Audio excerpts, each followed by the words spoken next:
Hello, i-flex ko lang ang ating pa-free bag sa mga subscribers ko po na mag-support ako sa YouTube channel ko. Magkakaroon po tayo ng mga random giveaway po.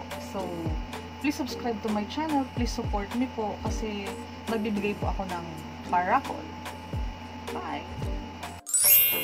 Hello, Coach Cindy here. So, sa tutorial na to, maiksi lang tong video. Tuturuan kita kung paano mag-premiere sa YouTube ng step by step. Ito, mabilis lang. Pwede mo tong gawin sa YouTube Live. Pwede mo naman tong gawin kung mag-a-upload ka ng content mo. Yung premiere is parang patalas na siya, nalalabas sa home page. So, mapopromote yung video mo before pa man ito mai-upload. So, ganito siya.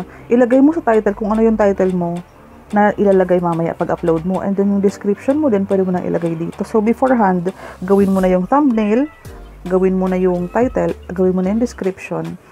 Bago mo i-upload, ilagay mo yung yung picture para doon sa video mo mamaya, para ma-recognize nila mamaya na yung nilagay mong thumbnail sa Premiere is mahanap agad nila kapag gusto nilang panoorin yung video na pinopromote mo mamaya.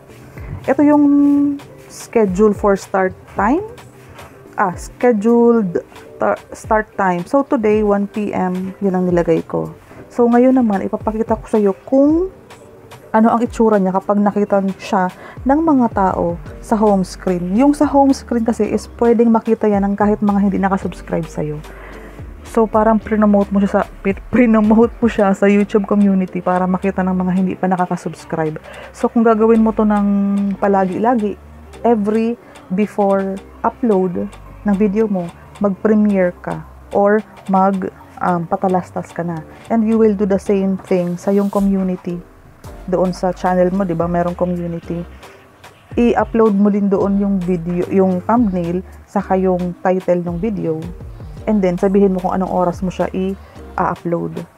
So na-promote mo siya as premiere, na-promote mo din siya doon sa community para mas madaming tao ang makakita nito at ma-aware na may schedule ka na for upload na video. So, kailangan mo kasi ng madaming viewer sa first hour after mo mag-upload ng video. Kasi kailangan mo yung analytics, kailangan mo yung algorithm, kailangan mo yung maraming views para tuloy-tuloy itong ilabas ni YouTube hanggang 24 hours. Makagain ka ng maraming views para continuous itong ilalabas.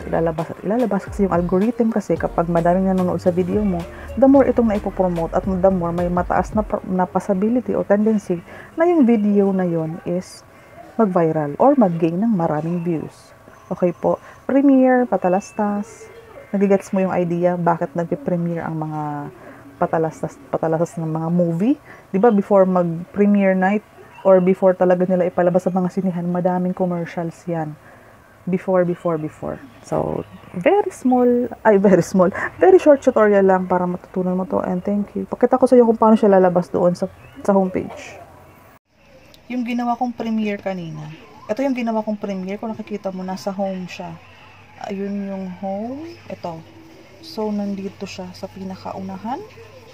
So, just imagine na i-promote na siya sa homepage bago ka pa man mag-upload.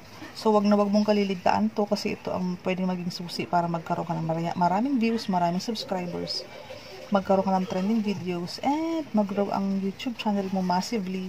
Kaya tuloy mo lang ang paggawa nito sa lahat ng videos, lahat ng live, lahat ng streaming na gagawin mo.